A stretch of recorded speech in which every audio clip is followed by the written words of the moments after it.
बिस्मिल्लाहिर्रहमानिर्रहीम, अस्सलाम वालेकुम, welcome to official Saad Afzal YouTube channel. हमने अपने पिछले कुछ वीडियोस में बहुत वजाहत के साथ इस पे बात की कि अमेरिका के अंदर कमांड की तब्दीली के बाद अमेरिकी पॉलिसीज़ यकसर तब्दील होती आपको नज़र आ रही हैं। अमेरिका अपने मुखालफीन के करीब आ रहा है और इत्तहादियों से दूरी इख्तियार करता हुआ हमें नज़र आता है। मिसाल के तौर पे चीन और रूस को देख लीजिए तो अमेरिका उनसे एक नए सिरे पे एक बेहतर अंदाज में ताल्लुकात उस्तवार करने की कोशिश करता आपको दिखाई देता है। प्रेसिडेंट ट्रंप के दरमियान और रशियन प्रेसिडेंट के दरमियान, पुतिन के दरमियान टेलीफोनिक कॉन्वर्सेशन हमारे सामने है। उसके बाद गुज़श्ता हफ्ते इसी रूस यूक्रेन जंग के और जंग बंदी के तनाजुर में एक मुलाकात हमने सऊदी अरब के दारुल हुकूमत रियाद में देखी, जहाँ पर रूसी और अमरीकी ओहदेदार जो हैं वो आपस में मिले। और इस मुलाकात से पहले जितने भी आपको वेस्ट के अंदर ऑब्ज़र्वर्स नज़र आते हैं या जो तज्ज़िया कार नज़र आते हैं, वो आपको ये बात करते दिखाई देते थे कि शायद बहुत ज़्यादा तवक्कुआत वाबस्ता हैं इस मुलाकात से, और जैसे ही दोनों रहनुमा या दोनों तरफ के वफूद बाहर आएंगे तो कोई अच्छी खबर देंगे। लेकिन हमने देखा कि जब मार्को रूबियो और सर्गेई लैवरोफ दोनों ममालिक के वज़राए ख़ारजा मीटिंग रूम से बाहर आए तो बहुत मोहतात अंदाज में उन्होंने बात की। इनफैक्ट जब उनसे ये सवाल किया गया कि क्या प्रेसिडेंट ट्रंप की और प्रेसिडेंट पुतिन की मुलाकात नेक्स्ट वीक होने जा रही है, तो उसका जवाब ये था कि अगले हफ्ते तो नहीं, लेकिन ये ज़रूर तवक्को है कि अगले महीने इन दोनों सरबराहान की मुलाकात किसी थर्ड कंट्री के अंदर ज़रूर हो सकती है। अब यहाँ पर सबसे अहम सवाल ये खड़ा होता है कि क्या ये मुलाकात नाकाम रही, तो इसका जवाब है हरगिज़ नहीं। इस मुलाकात का हो जाना ही बहुत बड़ी कामयाबी है।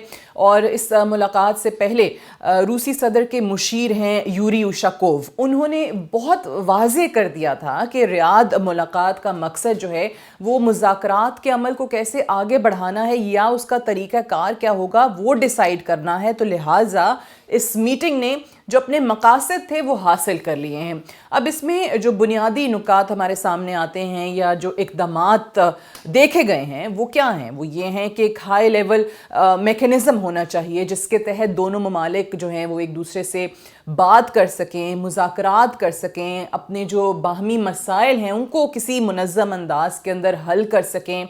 क्योंकि इससे पहले हमने देखा है कि बहुत ही निचली सतह पर रवाबित रहे हैं, जो सफारती ताल्लुकात हैं, डिप्लोमेटिक रिलेशंस जिनको आप कहते हैं, वो बहुत ही एक कम लेवल पर हमें नज़र आते हैं। सो ऑब्वियसली उसको बेहतर कैसे करना है, या अगर मैं यूँ कहूँ कि उनको रिवाइव कैसे करना है, वो चीज़ें जो हैं वो इसमें नज़र आई हैं। तो ये बुनियादी मकसद था इसका जो कि पूरा हुआ है। ये वो इक़दाम था जिसके बग़ैर वैसे ही किसी और टॉपिक पे बातचीत आगे नहीं बढ़ सकती थी। हाँ, अलबत्ता फ़िलहाल जो रूस यूक्रेन सीज़ फायर का मामला है उस पर कोई वाज़े जवाब आपको नज़र नहीं आता, या वो पॉजिटिव टोन जो सेट हुई है मुज़ाकरात के अमल को लेकर वो अब सेकेंड फेज़ के अंदर ऑब्वियसली रशिया और यूक्रेन के जंगबंदी के मामले पर ज़रूर जाएगी। लेकिन फ़िलहाल ऑब्वियसली इसके हवाले से कोई भी चीज़ सामने नहीं आ सकी है। दूसरी जानिब अगर देखा जाए तो सऊदी अरब में ये जो मुलाकात हुई है इसमें यूक्रेन को बिल्कुल ही इग्नोर किया गया, उनको मदऊ ही नहीं किया गया। फिर यूरोपीय यूनियन को भी इसी तरीके से नज़रअंदाज किया गया। तो इस मुलाकात की कानूनी हैसियत को लेकर तो प्रेसिडेंट ज़ेलेंस्की जो यूक्रेन के सदर हैं वो ऑलरेडी बयान दे चुके हैं कि जी मैं मुस्तरद करता हूँ, मैं किसी ऐसे डायलॉग को या किसी ऐसे मुआहदे को मानूंगा ही नहीं जिसके अंदर यूक्रेन को शामिल ही ना किया गया हो। सो अगर ये दोनों ममालिक यानी रूस और अमेरिका किसी मुआहदे पे पहुँच भी जाते हैं जंगबंदी के हवाले से, तो यूक्रेन उसको मानने से ऑब्वियसली इनकार करेगा। साथ ही साथ अगर हम देखें तो यूरोपीय यूनियन के जो जितने भी ममालिक हैं वो भी बरतानवी रसूख के साथ ही इससे इनकार भी कर सकते हैं अगर ऐसा कोई मुआहदा होता है। लेकिन अगर आप देखें इस वक्त जो यूक्रेन को माली इमदाद या दिफाई इमदाद अमेरिका की तरफ से फराहम की जा रही थी माजी में जंग के लिए, वो काफ़ी हद तक कम हुई है। लेकिन बहुत सारे रशियन डिफेंस ऑर्गेनाइजेशंस हैं, उनकी रिपोर्ट सामने आई हैं कि इस माली इमदाद या दिफाई इमदाद के कम होने के बावजूद यूक्रेनी फ़ौजियों के पास इतना جو ہے وہ مواد یا اتنا اسلحہ جو ہے وہ ضرور موجود ہے کہ اگلے 6 مہینے وہ جنگ میں رہ سکتے ہیں، یعنی اتنے وسائل، اتنے ریسورسز ان کے پاس ابھی بھی موجود ہیں۔ اور اگر کل کو یورپ کے دیگر ممالک ان کی یہ دفاعی ضروریات پوری کرتے بھی ہیں، گو کہ اس کے امکانات بہت کم ہیں، اگر وہ کرتے ہیں تو پھر اوبیسلی یہ جنگ طول بھی پکڑ سکتی ہے۔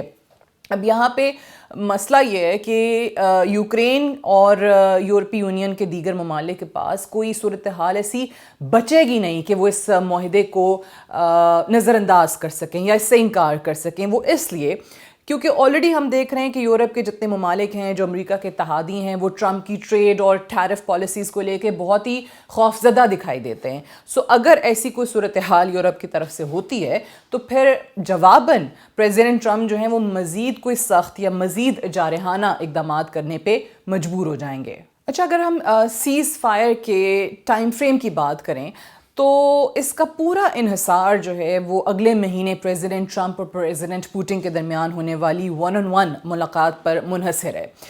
اس ملاقات کا سب سے پہلا ایجنڈا تو یہی ہوگا کہ کوئی ٹائم فریم جو ہیں یا فریم ورک ایٹ لیسٹ طے کیا جائے اس سیز فائر کو لے کر، اور پوری کوشش ہے امریکہ کی، پریزیڈنٹ ٹرمپ کی انفیکٹ، کہ یوکرین میں انتخابات کے ذریعے کوئی ایسا نظام لایا جائے جو کہ روس کے لیے بھی قابل قبول ہو تاکہ مستقبل میں کسی جنگ کا مزید خطرہ نہ رہے۔ اب ماسکو اور واشنگٹن کس انداز میں اس جنگ بندی کو آگے لے کر چلتے ہیں یہ تو وقت ہی بتائے گا، لیکن فی الحال مکمل امن میں ابھی بھی کافی وقت درکار ہے۔ ایک چیز طے ہے کہ جو بھی فیصلہ یہاں پر ہوتا ہے دونوں ممالک کی، دونوں سربراہان کی کوشش ہوگی کہ ایسا فریم ورک بنے جس پر سب اتفاق کر سکیں۔ ان دونوں ممالک کی، ان دونوں سربراہان کی اس ملاقات کے بعد ڈیفینیٹلی اس جنگ بندی کا مستقبل جو ہے وہ بڑا محدود ہو چکا ہے، یا آنے والے دنوں میں اس میٹنگ کے بعد مزید ہو جائے گا۔ لیکن جو بھی ہو، ایک بات طے ہے کہ یورپ کے لیے امریکہ کی منشا کے خلاف جانا اس معاملے پہ بہت مشکل ہو جائے گا۔ آنے والی ویڈیوز میں اس پہ مزید بات کریں گے۔ Thank you so much for watching.